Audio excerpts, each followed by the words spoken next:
안녕하세요. 여러분들 만나서 반갑습니다. 키워드 한국사의 한유진입니다. 오늘 2022년 지방직 9급 시험이 실시가 되었는데요.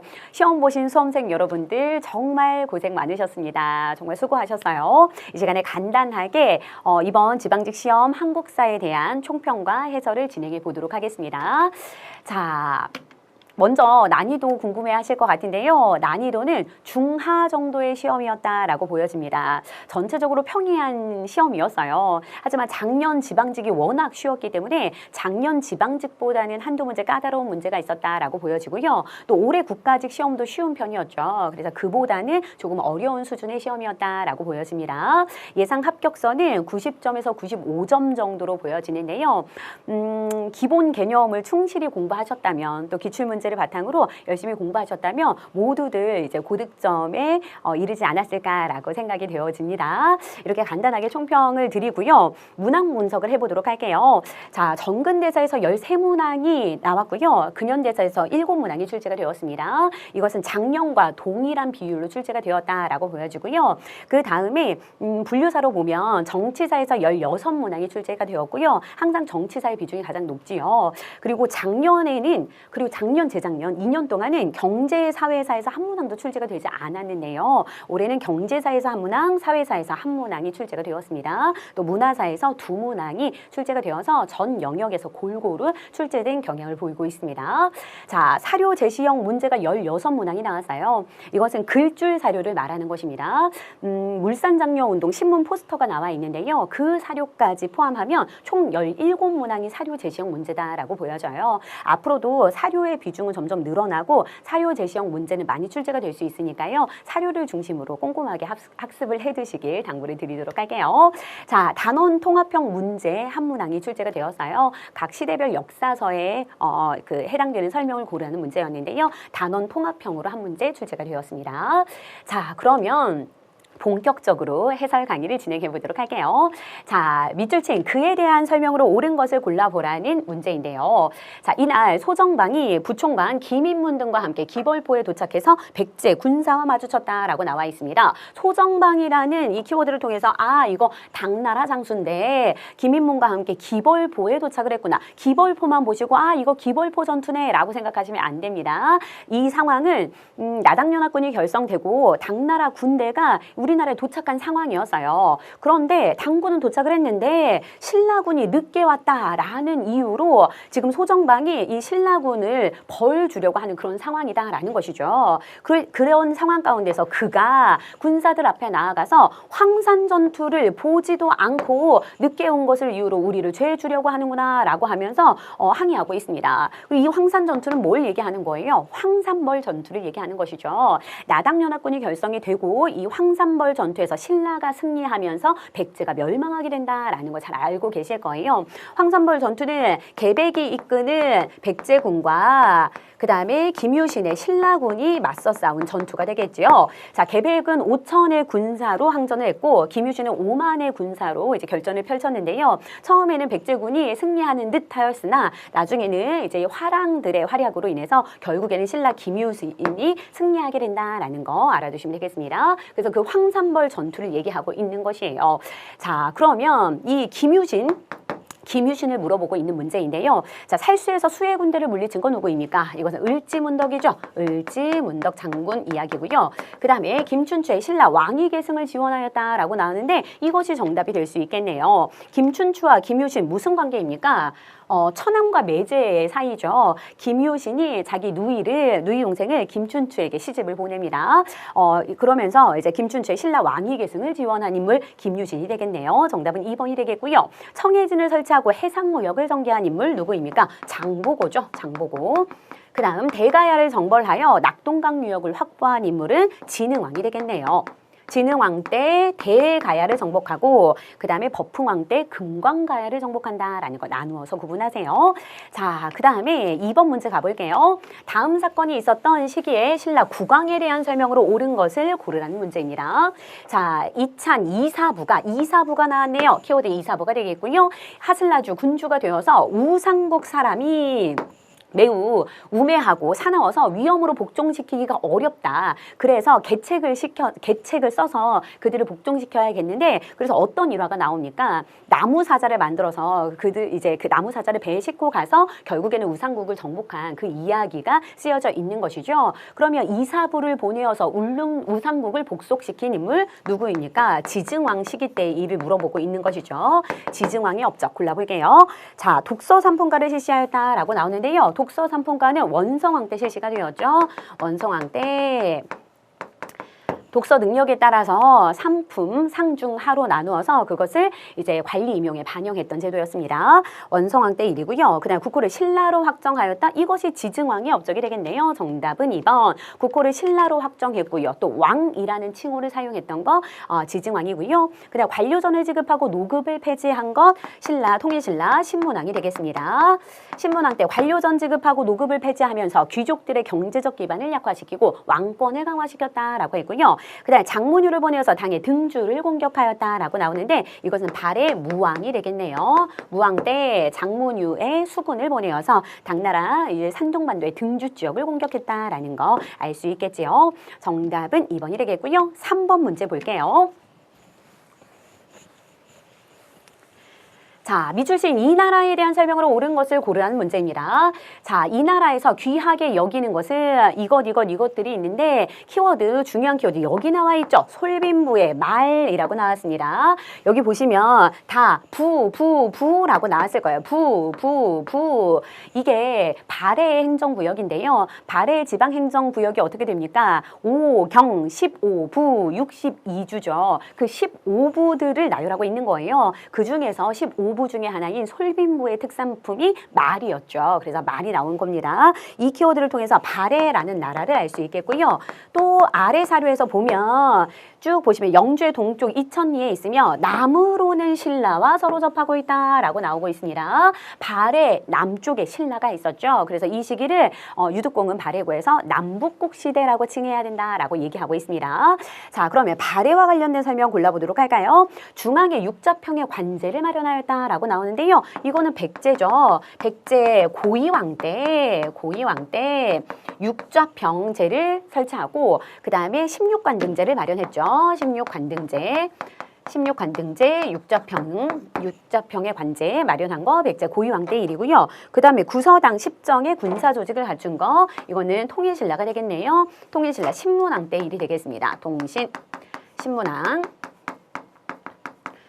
중앙군으로 구서당, 지방군으로 10정이라는 군사조직을 갖추었고요. 그다음 지방을 5경 15부 62주로 편성한 거 이것이 발해가 되겠지요. 정답은 3번이 되겠고요. 발해 중에서도 누구 왕 때 발해 최고 전성기 선왕시기의 업적이다라는 거 알아두셔야 됩니다.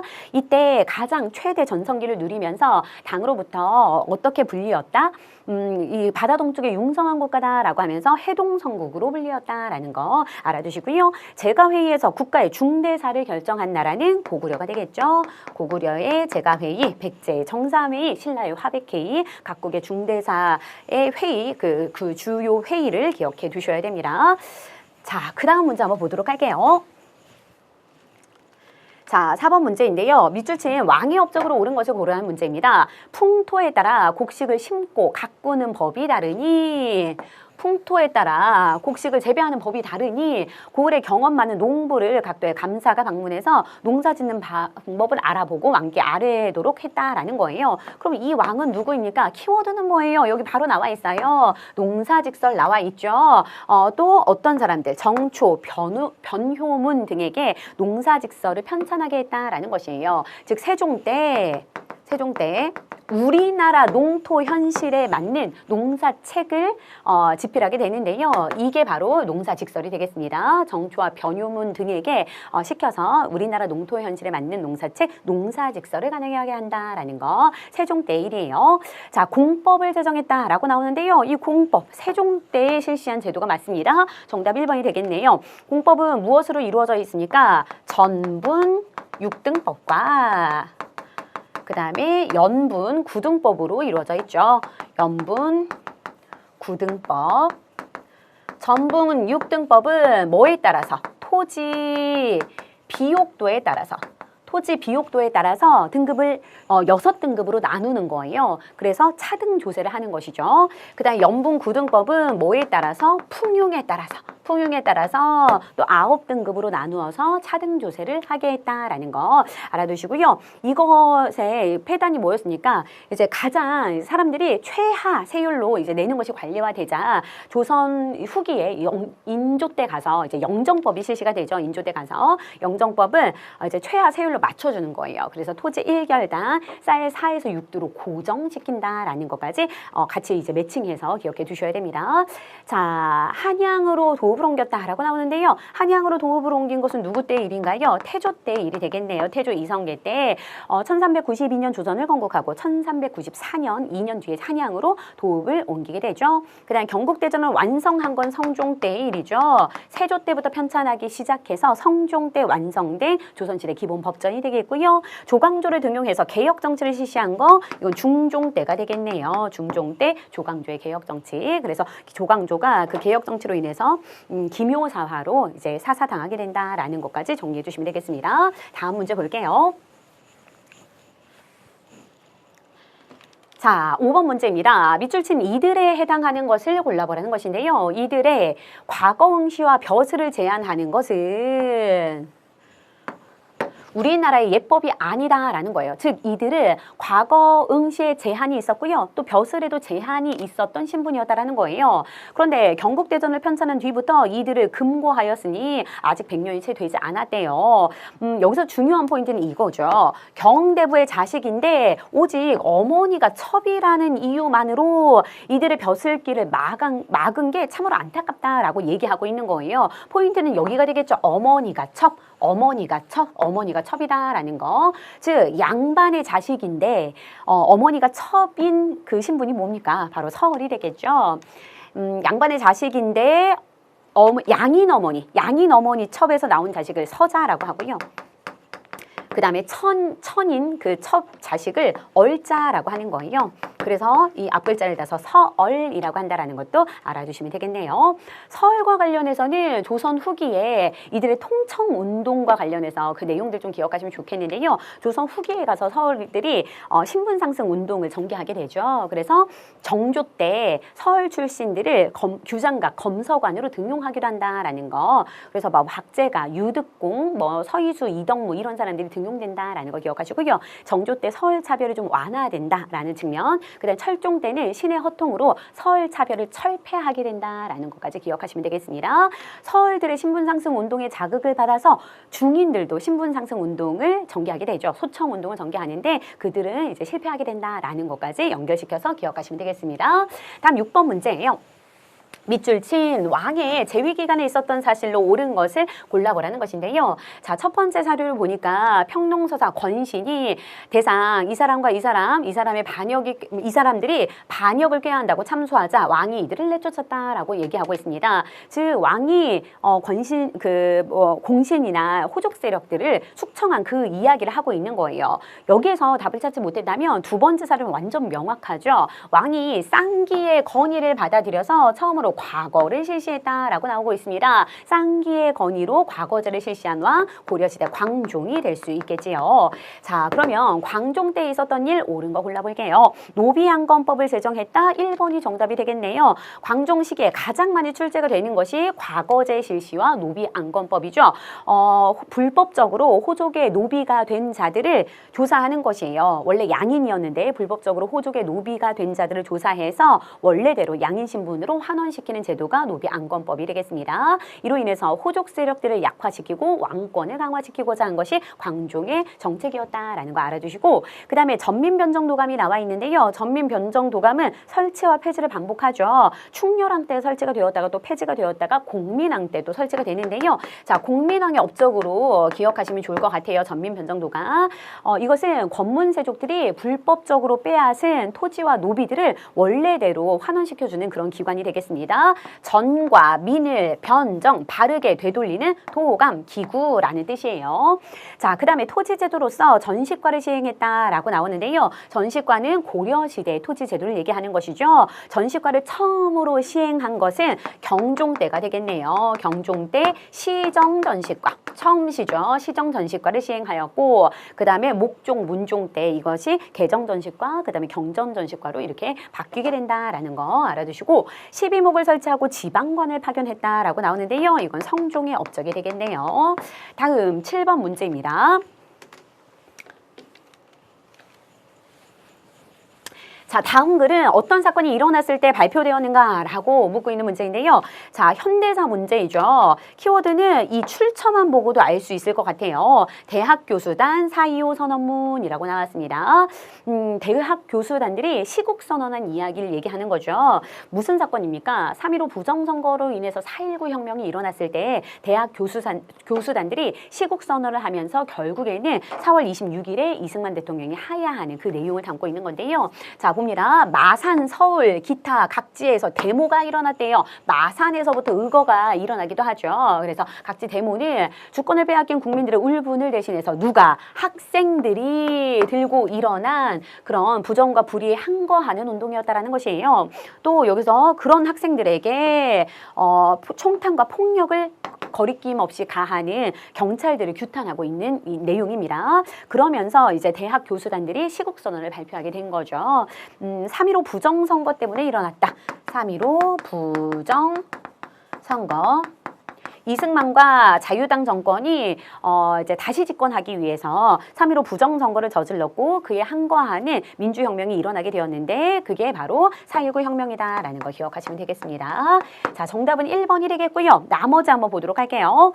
자, 5.18 민주화운동은 1980년에 전두환정부 시기에 일어났던 운동이죠. 광주에서 일어났는데 신군부 퇴진과 그 다음에 계엄령 철폐를 요구하면서 광주에서 일어난 민주화운동 5.18 민주화운동이 되겠고요. 근데 6.3 시위는 1964년에 한일국교 정상화에 반대하는 시위였어요. 그래서 한일 회담이 이제 추진이 되면서 1965년에 한일 협정이 체결이 되죠. 그래서 그 전에 이제 굴욕적인 회담에 반대한다라고 하면서 한일 협정에 반대하는 6.3 시위가 일어나게 되고요.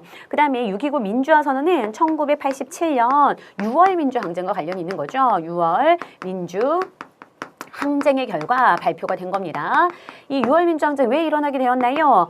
전두환 그 정권에서 계속해서 개헌을 하지 않자 직선제 개헌을 요구하면서 6월 민주항쟁이 일어나게 되었죠. 결국에 이제 다음 대통령 여당 후보였던 노태우가 6.29 민주화 선언을 발표하게 됩니다. 이 내용의 핵심이 대통령 직선제 개헌안을 수용해서 대통령 직선제 개헌을 하겠다라는 것이었어요. 그래서 9차 개헌, 대통령 직선제 개헌이 이루어지게 되었죠. 현행형법입니다. 그 헌법의 내용이에요. 자, 그 다음에 9번 문제입니다. 8번 문제네요. 8번 문제. 자, 밑줄 친 이 시기에 있었던 사실로 옳은 것을 골라보라는 문제인데요. 이 시기에 불교 조각은 지역에 따라 다양하게 제작이 되었는데요. 처음에는 하남, 하사창동의 철조, 석가, 열애 좌상과 같은 대형 철불이 많았대요. 하남 하사창동 철조열의 석가 그 좌상이 있는데요. 석가열의 좌상, 대형 철불이 많았고요. 또 하나의 키워드 어디 있나요? 논상, 관촉사, 석조미륵 보살입상, 이 대표적인 이 시기의 불상이다라고 나왔습니다. 고려 초기에는 이렇게 대형 철불이나 대형 석불이 유행하게 되었습니다. 대형 철불이나 대형 석불이 유행했어요. 논상, 관촉사, 석조미륵 보살입상 보면 높이만 18m가 되는 굉장히 큰 불상이죠. 아무래도 고려 초기에 이제 호족들이 주로 집권했던 사회였기 때문에 지방색이 강한 이런 문화의 경향을 보이고 있습니다. 그래서 여기 나오죠. 그 불상들은 큰 규모에 비해서 조형미는 좀 떨어지죠. 소박한 지방 문화의 모습을 보여주고 있다라는 거 알 수 있겠습니다. 이것은 고려 초기 시기를 얘기하는 거예요. 고려 초기. 자, 성골 출신의 국왕이 제위하였다라고 나오는데요. 성골 출신은 신라 시대 중에서도 상대의 성골 출신에서 왕이 나온 이어가는 거죠. 중대부터는 진골 출신, 무열왕부터는 진골 출신이 왕위를 이어가는 거고요. 그다음 지방 세력으로 호족이 존재하였다라고 나오는데요. 이거 고려 초기 맞네요. 고려 초기 지방 세력, 호족이 있었고 호족들이 집권 세력이었죠. 그 다음에 풍양조씨 등 특정 가문이 정권을 장악하였다라고 나왔는데요. 여기 못하네요. 였다라고 나오는데요. 자, 풍양조씨가 집권했던 시기는 세도 정치 시기가 되겠네요. 세도 정치 시기인데 그 중에서도 누구? 헌종 때 풍양조씨죠. 세도 정치 시기 하면 순조, 헌종, 철종 시기를 얘기하는데요. 이 세도 정치 뭐 3대에 걸쳐서 60여 년 동안 왕실과 혼인 관계에 있는 특정 가문들이 권력을 쥐고 흔들었던 시기가 세도 정치 시기죠. 순조 때는 안동김씨 가문, 그 다음에 헌종 때 풍양조씨 가문, 다시 철종 때 안동김씨 가문이 집권하게 된다라는 걸 기억하시고요. 그 다음에 성리학에 투철한 사림 세력이 전국을 주도하였다라고 나오는데요. 사림 세력이 전국을 주도했던 건 선조 때가 되겠죠. 선조 때 사림 세력이 집권하게 되면서 이제 사림 내부의 갈등으로 분당이 형성된다라는 것까지 기억하시면 되겠네요. 다음 9번 문제입니다. 역사서에 대한 설명을 옳은 것만 모두 골라보라는 문제인데요. 자, 김보식의 삼국사기에는 당군 신화가 수록되었다라고 나왔습니다. 맞나요? 아니죠. 당군 신화가 수록된 건 무엇입니까? 뭐 여러 가지가 있지만 대표적으로 일련의 삼국유사가 될 수 있겠네요. 삼국유사에 당군 이야기가 최초로 수록되었다라는 걸 기억하시고요. 김보식의 삼국사기는 어떻습니까? 어떤 특징들이 있나요? 기전체 방식으로 쓰여진 또 유교적 합리주의 사관으로 쓰여진 현존하는 최고의 역사서적이다라는 거, 가장 오래된 역사서이다라는 거 알아두시면 되겠네요. 신라 계승의식을 반영하고 있죠. 자, 그 다음에 이규보의 동명왕편은 고구려 계승의식을 강조하고 있다라는 거 맞나요? 맞네요. 자, 이 동명왕편 누구를 쓴 거예요? 동명왕이 누구입니까? 주몽이죠. 고구려를 건국한 주몽 이야기입니다. 그래서 고구려 계승의식을 강조하고 있는 거 맞는 설명이고요. 그다음 안정복의 동사 강목은 기사본말체로 역사를 서술하였다라고 나오는데요. 이 동사 강목이라고 나왔잖아요. 강목체로 쓴 거예요. 강목체.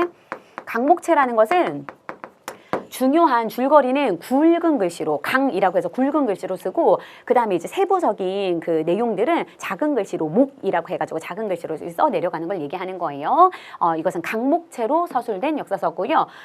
이 기사 본말체는 사건 중심으로 쭉 쓰는 것을 기사 본말체라는 그 역사 서술 방식이라고 얘기합니다. 자, 유득공의 발해고에서 남북국이라는 용어가 사용되었다라는 거 앞에서 설명드렸죠. 발해고라는 것은 발해에 대해서 생각해본다라는 뜻이에요. 고가 생각할 고거든요. 거기에서 아래에 신라가 있었고, 즉 통일신라가 있었고 위쪽에 발해가 있었으니 이 시기 남국과 북국이 공존하는 시기였다. 그래서 남북국 시대라는 용어를 처음으로 사용한 것이 유득공의 발해고가 되겠습니다. 정답은 3번이 되겠네요. 다음 10번 문제입니다.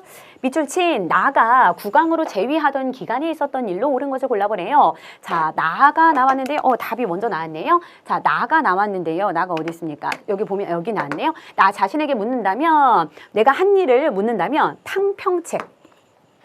탕평책 실시했고요. 그 다음에 균역법 실시했고요. 그 다음에 청계천을 준설했대요. 다 누구 얘기하고 있는 거예요? 조선 후기 영조의 업적을 얘기하고 있는 것이죠. 영조 시기에 있었던 일들, 주요 일들 정말 많은데요. 제가 수업 시간에 이렇게 정리를 해드리고 있습니다. 영조 시기의 업적, 주요 업적을 기억하는 방법으로 암기 팁을 드리고 있는데요. 영조가 청동 온탕에서 목욕을 하다가 미끄러진 거예요. 미끄러졌을 때 균형을 아주 신속하게 잡았다라고 해서 청동 온탕서 균형 신속을 기억합시다라고 강조를 드리고 있는데요. 청동 온탕서 균형 신속, 이 키워드만 잘 알고 있어도, 이 암기법만 잘 알고 있어도 바로 문제 풀 수 있었을 것 같아요. 청은 청계천 준설이죠. 동은 동국문헌 비고, 정답이 4번이죠. 동국문헌 비고가 편찬되었다라는 거. 영조 시기에 홍봉안이 쓴 백과사전식의 책입니다. 그 다음에 옹건탕평파를 등용해서 완론탕평을 이어가고요. 그 다음에 탕평비를 건립했습니다. 영조, 정조 모두 탕평책을 실시했는데 탕평비를 건립한 것은 영조이다라는 거 기억하시고, 그 다음에 서원을 정리하고요. 그 다음에 균역법 실시하고요. 형벌제도를 완화시키고요. 신문고 제도 부활하고요. 속대전이라는 법전을 편찬합니다. 이렇게 영조의 업적 간단하게 정리해 볼 수 있어요. 청동 온탕서 균형 신속을 기억하시면 되겠네요. 그래서 정답은 4번이 되겠고요. 장용령이 창설되었다. 장용령이라는 것은 국왕 친위 부대죠. 정조 때 설치가 되었고요. 한양 도성에 내영이 있었고 수원 화성에 외영이 있었다라는 것도 기억하시고, 그다음 나선정벌이 단행되었다라고 나오는데요. 이것은 효종 때 있었던 일이죠. 효종 때 청을 도와서 이제 러시아, 나서는 러시아를 얘기하는 거죠. 러시아 정벌이 2차례에 걸쳐서 이루어졌습니다. 그 다음에 홍경래의 난이 발생한 거, 이것은 순조 때 일이죠. 순조 때 평안도 지역 차별대우 불만을 품고 홍경래 등이 일으킨 난이 되겠습니다. 정답은 4번이 되겠네요. 다음 11번 문제입니다. 자, 가 시기에 있었던 사실로 옳은 것을 골라보라는 문제예요. 근현대사 문제가 나왔는데 시기를 묻고 있는 문제이죠. 자, 을미사변이 일어났다라고 나오는데 을미사변 언제적 일입니까? 1895년이 을미년이죠. 그래서 1895년에 일어난 사건들이 굉장히 많은데 순서대로 쭉 나열을 해보면 1894년에 청일전쟁이 발발했고 그 청일전쟁의 결과 일본이 승리하면서 시모노세키 조약을 체결하게 되죠. 그래서 시모노세키 조약이 있었고, 그래서 일본이 요동반도와 타이완을 이제 할량받았는데 거기서 간섭하는 일이 벌어지죠. 삼국 간섭이 이어집니다. 러프독의 삼국 간섭으로 인해서 다시 요동반도를 청나라에게 돌려준다라고 얘기했어요. 삼국 간섭이 있었고, 그러자 이런 상황이 진행이 되자 조선에서는 칠러 내각을 구성했다라고 얘기했습니다. 그러니까 조선 침략에 방해가 되는 인물로 명성황후를 지목한 일본은 명성황후를 시해하는 사건을 벌이게 되는데 그게 바로 을미사변이다라고 얘기했어요. 을미사변으로 명성황후를 시해하고 바로 을미개혁을 단행하게 됩니다. 그것에 반발해서 을미사변과 을미개혁 중에 단발령에 반발해서 을미의병이 일어나게 된다라는 것까지가 1895년 을미년의 사건들이었어요. 순서를 쭉 기억하시고, 그리고 그 다음 내용까지 알아두시면 더 좋겠죠. 여기서 이제 러일 전쟁은 1904년이니까 바로 이제 그 다음 사건들이 좀 이어지는데요. 일본에게 이제 신변의 위협을 느낀 고종이 을미사변 이후에 이제 그 이후에 아관파천을 단행하게 되죠. 러시아 공사관으로 피신하게 되고, 그리고 나서 이제 독립협회가 1896년에 만들어지게 되죠. 고종의 황공을 요구하고 이제 우리나라가 이제 그 열강으로부터 이제 자주 독립하기 위해서 독립협회라는 단체가 만들어진다라는 것까지를 좀 순서로 알고 계시면 좋겠습니다. 자, 독립문이 건립되었다라고 나오는데요. 이것이 바로 독립협회의 활동 내용이죠.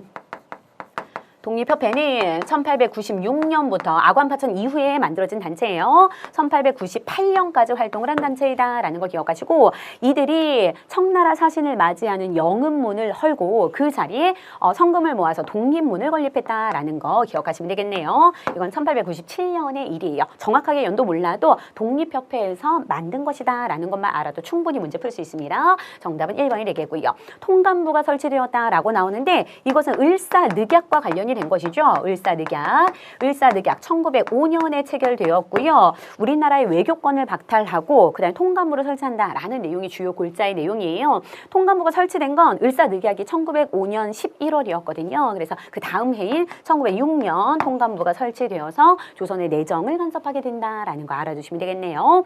자, 동양척식 주식회사가 설립되었다라고 나오는데 이건 1908년 일이죠.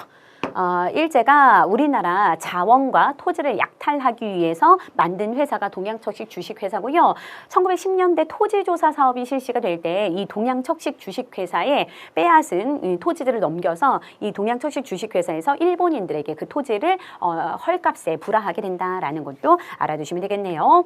그다음 임진왜란 때 소실된 경복궁이 중건되었다라고 나오는데요. 이건 누구 때입니까? 정확하게 연도 몰라도 흥선대원군이다라는 거 알 수 있잖아요. 흥선대원군 집권 무렵이니까 이 전이 되겠지요. 그죠? 자, 그러면 뭐 을사늑약과 그다음에 동양척식 주식회사는 러일 전쟁 이후니까요. 정답은 1번이 될 수 있겠습니다. 자, 12번 문제 볼게요. 자, 밑줄 친 왕의 재위 기간에 있었던 일로 옳은 것을 골라보라는 것입니다. 왕의 어릴 적 이름은 몽인호래요. 이건 잘 모를 수 있겠죠. 근데 중요한 포인트 여기 나옵니다. 신돈의 여종 반야의 소생이었대요. 즉 신돈의 자식이었다라는 겁니다. 공민왕은 자신의 아들이라고 칭하기도 했대요. 그럼 공민왕 다음에 왕을 물어보는 거죠. 공민왕 다음에 우왕, 창왕, 공양왕이 있죠. 그럼 이 왕은 우왕을 얘기하는 것인데요. 우왕이 신돈의 여종 그 반야의 소생이었다라고 해서 우왕, 그다음에 우왕의 자식 창왕 있죠. 그 아들 창왕. 나중에 이제 이성계와 신진사대부 세력은 우왕과 창왕이 신돈의 자식이다라고 해서 이제 패가입진으로 이들을 폐위시키고 창왕을 폐위시키고 공양왕을 왕으로 앉히기도 하지요. 공양왕을 옹립하기도 합니다.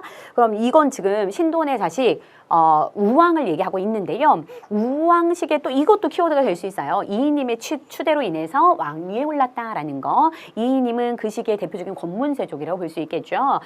이 시기에 있었던 일 한번 골라보도록 할게요. 이종무가 왜구의 소굴인 대마도를 정벌하였다라고 나오는데요. 이건 언제입니까? 대마도 정벌은 두 가지 사건으로 기억하셔야겠죠. 이건 세종 때인데요. 조선 세종 때 이종무를 보내어서 대마도를 정벌했고, 고려시대 때는 고려 말 창왕 때 박위를 보내어서 쓰시마섬, 즉 대마도를 정벌했다라는 거 알아두시고요. 그 다음 삼별초가 반란을 일으켜서 대몽항쟁을 계속했다. 삼별초의 항쟁은 누구 때입니까? 이들이 개경환도에 반대하면서 반란을 일으킨 거죠. 그러니까 개경환도 시점이 원종 때니까 그 무신집권기 이제 말의 상황이다라고 보시면 될 것 같고요. 그 다음에 쌍성 총관부를 공격해서 천령 이북 지역을 수복한 거, 이건 누구입니까? 공민왕 때 업적이죠. 공민왕. 그 다음 요동 정벌을 위해서 출병한 이성계가 위화도에서 회군하였다라고 나오고 있습니다. 이 위화도 회군이 누구 때예요? 우왕 때죠.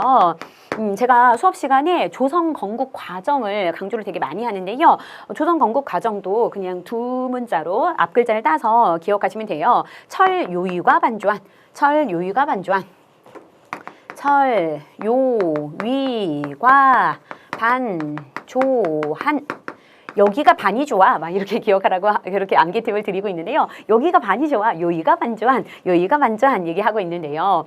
명의 천령의 설치를 통보합니다. 그래서 우리가 요동정벌을 단행하게 되죠. 그때가 누구였습니까? 우왕 때였어요. 우왕과 최영이 요동정벌을 단행했고 이성계와 조민수를 보내죠.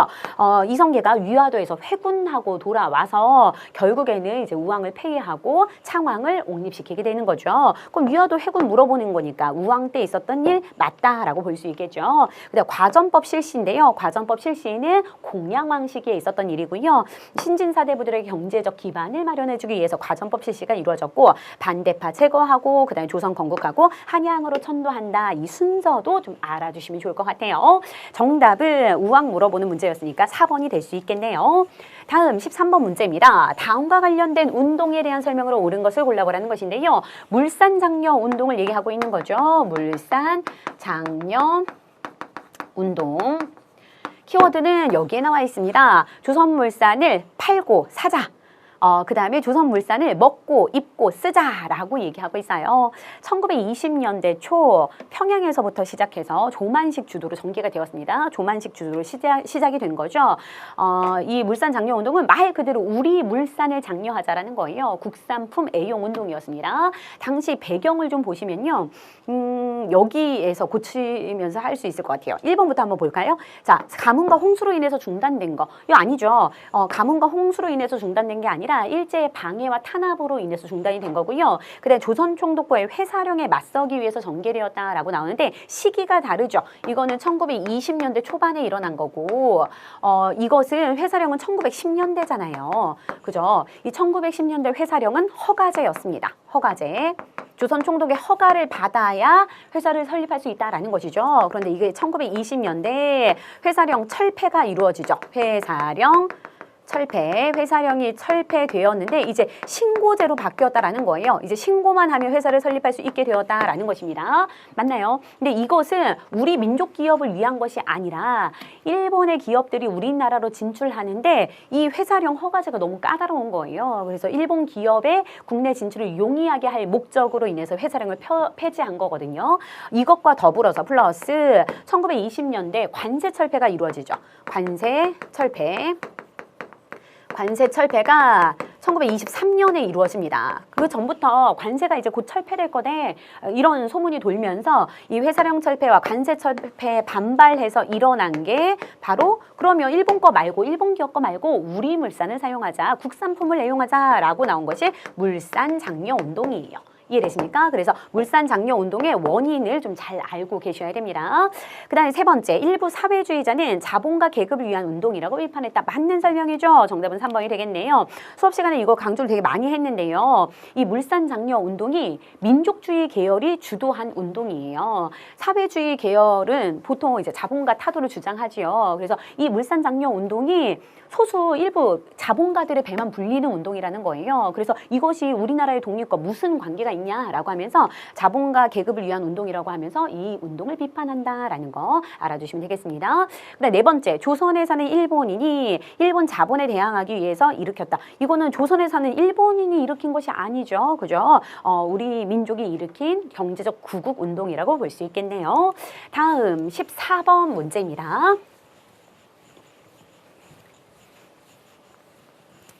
자, 다음과 같은 대통령 선출 방식이 포함된 헌법의 내용으로 옳지 않은 것을 골라보라는 것인데요. 대통령은 통일주체국민회의에서 키워드 나왔네요. 통일주체국민회의. 이거 나오면 이거 유신헌법의 내용이구나 라는 거 알 수 있겠죠. 대통령이 이 통일주체국민회의에서 토론 없이 무기명 투표로 선출이 된대요. 그리고 통일주체국민회의에서 제적대의원 과반수의 찬성을 얻은 자를 대통령 당선자로 한다라고 나오고 있습니다. 이것은 1972년 7차 개헌이죠. 개헌의 내용이고 1972년에 실시가 된 유신헌법의 내용이 되겠습니다. 박정희 정부 시기에 있었던 개헌의 내용이었죠.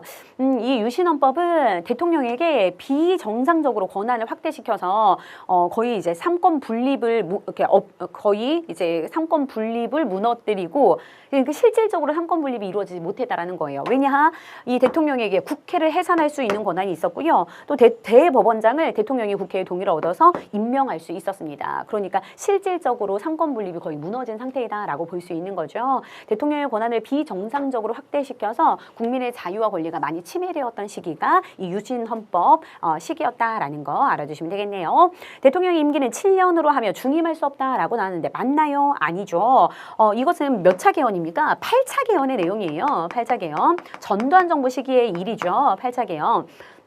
그때 이제 전두환 정부에서 임기 대통령 7년 단임제로 가겠다라고 하는 거죠. 중임할 수 없다라는 것은 단임제를 얘기하는 것이니까요. 대통령 7년 동안 하고 한 번만 하겠다라고 헌법을 바꾼 거고요. 그럼 유신헌법 때에는 임기가 몇 년이었을까요? 이때는 임기가 6년이었죠. 6년이었고 중임 제한을 철폐했어요. 중임 제한을 철폐했습니다. 이 말은 무엇이냐?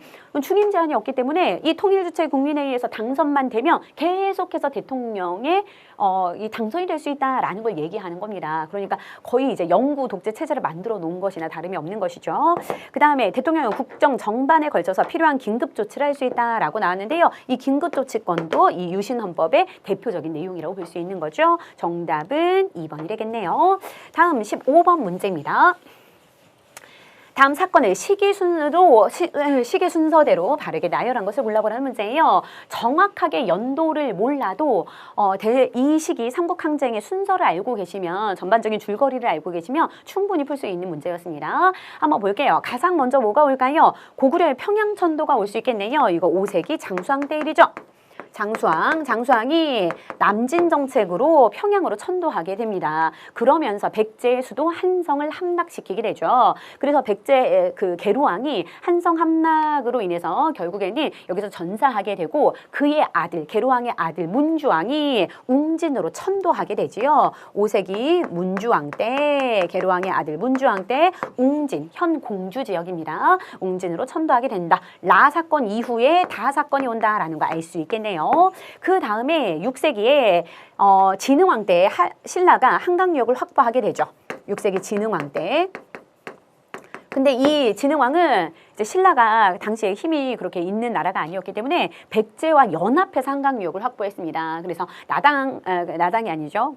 나제 동맹이 있었기 때문에 이 신라 진흥왕과 백제의 성왕이 연합해서 한강유역을 확보하게 된 거예요. 신라는 한강 상류를, 그다음에 백제는 한강 하류 지역을 확보했었는데 진흥왕의 배신으로, 즉 신라가 백제를 배신한 거죠. 나제 동맹이 결렬되면서 이 백제 지역이 백제가 차지하고 있는 한강 하류까지 신라가 차지하게 된다라는 거 기억하시면 되겠습니다. 그래서 6세기 성왕 때 계속해서 이제 신라군을 공격하게 되는 거예요. 신라를 공격하게 되는 거죠. 신라 관산성을 공격하다가 결국에는 이 성왕이 관산성 전투에서 전사하게 된다라는 걸 기억하시면 되겠습니다. 자, 그러면 순서대로 하면 이게 3번, 이게 4번이 되겠지요. 성왕 전사까지 기억하시면 되겠습니다. 자, 그러면 순서대로 하면 정답은 4번이 될 수 있겠네요. 다음 16번 문제입니다. 가인물에 대한 설명으로 옳은 것을 골라보래요. 자, 군대를 이끌고 통주성 남쪽으로 가서 진을 친 이 나라는 거란군에게 여러 번 승리를 거뒀다라고 나왔습니다. 이 사료 자체가 좀 낯설 수 있어요. 그죠? 이번에서 좀 킬링 문제라고 꼽히는 문제가 16번과 18번 문제가 될 수 있겠는데요. 자, 16번 문제를 보면 다른 거 잘 몰라도 거란군이 나왔습니다. 충분히 키워드와 선지 소거를 통해서 충분히 답을 찾을 수 있는 문제였어요. 자, 이 거란군에게 여러 번 승리를 거두었는데 자만하게 된 그는 결국 거란의 포로가 되었대요. 그래서 거란의 왕이 이렇게 물어보는 거예요. 내 신하가 되겠느냐라고 물어보니까 나는 고려 사람인데 어찌 너희의 신하가 되겠냐라고 얘기하니까 결국에는 그를 처형했다라는 내용이거든요. 거란군 시기에 활약했던 인물을 고르라는 거잖아요. 자, 1번부터 한번 봅니다. 묘청에 난을 진압하였다라고 나오는데 이거는 개경세력이었던 김부식 주도로 묘청에 난이 진압되게 된 거고요. 그 다음에 별무반 편성을 건의한 건 누구입니까? 윤관이잖아요. 윤관이 여진을 정벌하기 위해서 별무반 편성을 건의했죠. 그 다음에 목종을 폐위하고 현종을 옹립시켰다라고 나오는데 이거는 강조 얘기죠. 강조의 정변을 얘기하는 것입니다. 강조의 정변이 목종을 폐위하고 현종을 왕으로 옹립시킨 사건이에요. 이 강조의 정변으로 인해서 거란이 2차 침입하게 된다라고 얘기했습니다. 거란 2차 침입이 이어지고 이 사료의 내용은 그 이후의 사건이에요. 거란이 2차 침입해서 이 강조가 그 당시에 포로가 되었는데 결국 그를 처형하게 되었다라는 내용입니다.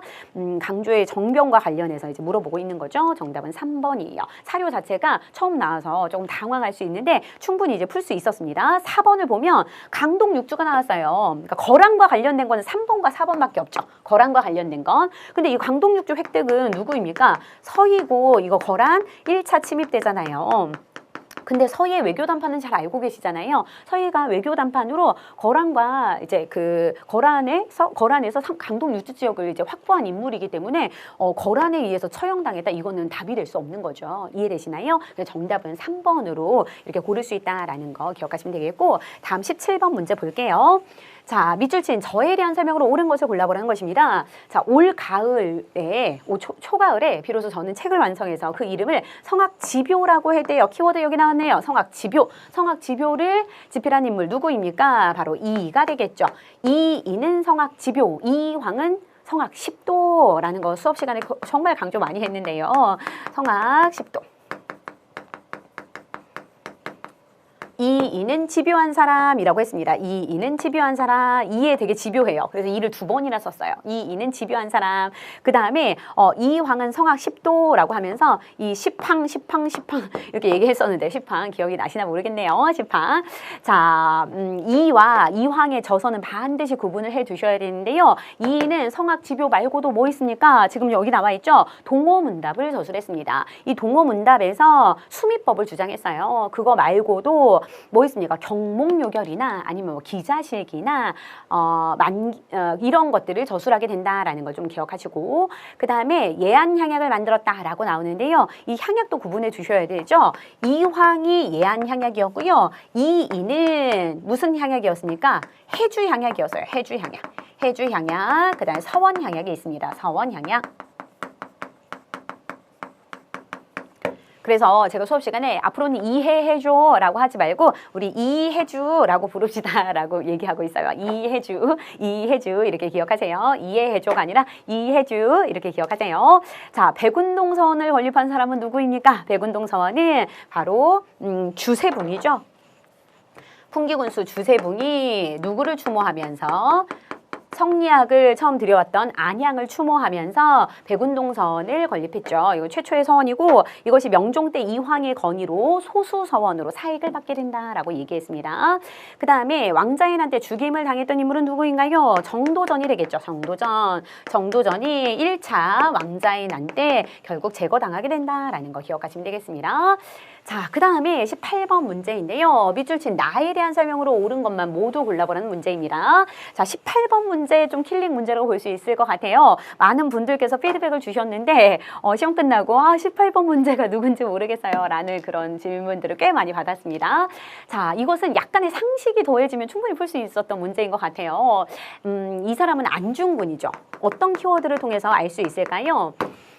오늘날 사람은 모두 법에 의해서 생활하고 있는데 실제로 사람을 죽인 자가 처벌을 받지 않고 벌을 받지 않고 생존할 도리는 없다. 즉 나는 사람을 죽였으니 벌을 받는 것이 마땅하다라고 얘기하고 있는 거예요. 나는 한국의 의병이 이게 키워드예요.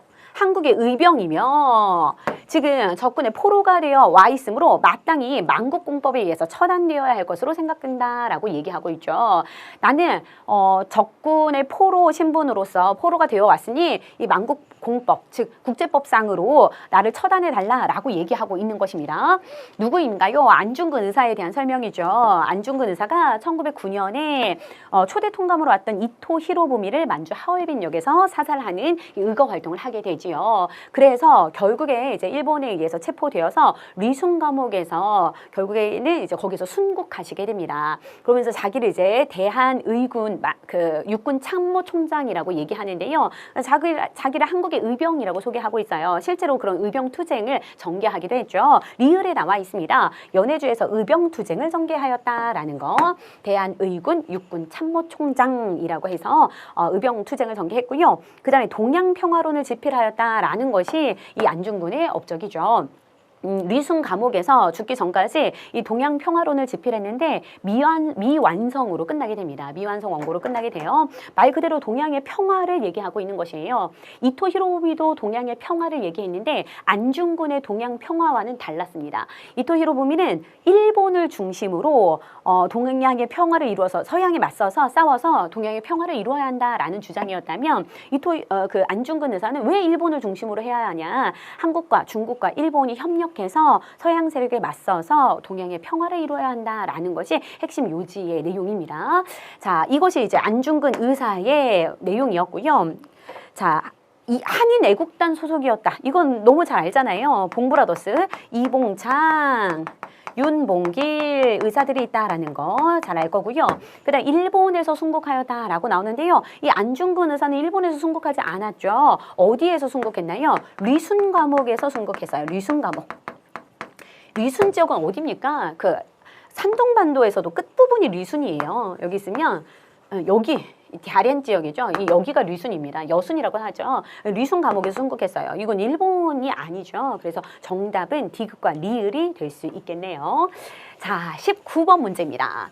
다음 조항을 포함한 법률에 대한 설명으로 옳지 않은 것을 올라보라는 것이에요. 자, 일본 정부와 통모해서 한일 합병에 적극적으로 협력한 자, 또 한국의 주권을 침해하는 조약 또는 문서에 조인한 자, 이들을 사형 또는 무기징역에 처한다라는 것이에요. 즉, 한일 합병에 적극적으로 협력한 친일파들을 처벌한다라는 내용을 담고 있는 거죠. 그럼 이거는 반민족 행위를 한 사람들, 반민족 행위를 한 사람들을 처벌하는 법이 되겠네요. 반민족행위 처벌법. 이거는 이승만 정부 때 만들어졌죠. 1948년 9월에 제정이 되었습니다. 반민법이라고도 하는데요. 이 내용과 관련해서 옳지 않은 거 한번 골라보도록 할게요. 이 법률은 재헌국회에서 제정이 되었다라는 거 맞는 설명이죠. 재헌국회에서 이 반민족행위 처벌법이 만들어졌습니다. 그 다음에 이 법률은 농지개혁법이 제정된 후에 제정되었다라고 나오는데요. 여러분들 근현대사는 촘촘하게 시기를 물어보기 때문에 연도를 좀 기억해 두셔야 돼요. 중요한 연도를 기억해 두셔야 됩니다. 농지개혁법은 1949년에 제정이 되죠. 제정이 되었다라고 했으니까 1949년에 제정이 되고 이것이 1950년부터 시행이 됩니다. 근데 이것이 제정된 후에 제정이 되었다라고 하니까 틀린 거예요. 정답은 2번이 되겠네요. 농지개혁법 이전에 제정이 된 거죠. 이해되십니까? 이렇게 주요 연도들은 좀 기억해 두시고요. 이것도 역시 이승만 정부이고 또 이 농지개혁법 자체도 재헌국회에서 통과가 된 겁니다. 그 다음에 이 법률에 의해서 반민특위와 특별재판부가 구성되었다라고 나오는데 맞는 설명이죠. 반민족행위 특별조사위원회를 줄인 말이 반민특위죠. 그래서 반민족행위 처벌법이 만들어지고 10월 달에 반민족행위 특별조사위원회인 반민특위가 만들어진다라는 거. 또 특별재판부가 구성이 되었습니다. 이 법률에 의해서 친일 경력을 성격을 가진 고위 경찰 간부들이 체포되었다라는 거 맞는 설명이죠. 노덕술 등의 친일 경찰들이 체포가 되었지만 이승만 정부의 소극적인 태도로 인해서 결국에 크게 처벌받지는 못한다라는 거 알아두시면 되겠네요. 자, 친일파 처단이 제대로 이루어지지 못하지요. 자, 그다음 20번 문제 봅니다. 다음 글은 가의 부탁을 받고 나가 지은 것이다 라고 나왔는데요. 가와 나에 대한 설명으로 옳은 것을 골라보래요.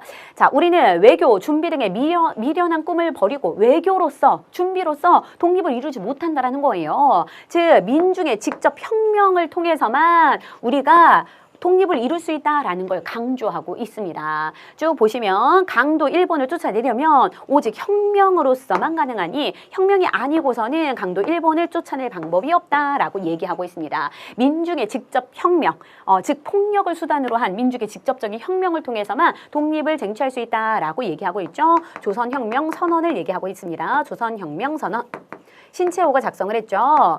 김원봉의 부탁을 받고 신채호가 작성한 조선혁명 선언은 1923년에 신채호가 작성을 했는데 의열단의 단장이었던 김원봉의 부탁을 받고 신채호가 써준 글이에요. 이것이 의열단의 행동 강령이 된다라는 것까지 기억하시면 되겠네요. 그래서 가는 김원봉이 되겠고요. 그 다음에 나는 신채호가 되겠네요. 그럼 해당하는 설명 한번 골라볼까요?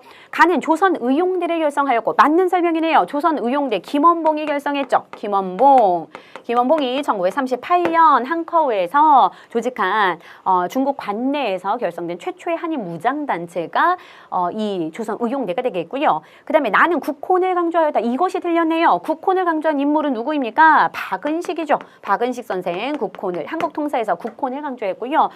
신채호 선생은 뭘 강조했습니까? 난가사상, 우리 그 전통 사상인 난가사상을 강조했죠. 그 다음에 신흥무관학교를 세웠다라고 나오는데 신흥무관학교를 세운 인물은 누구일까요?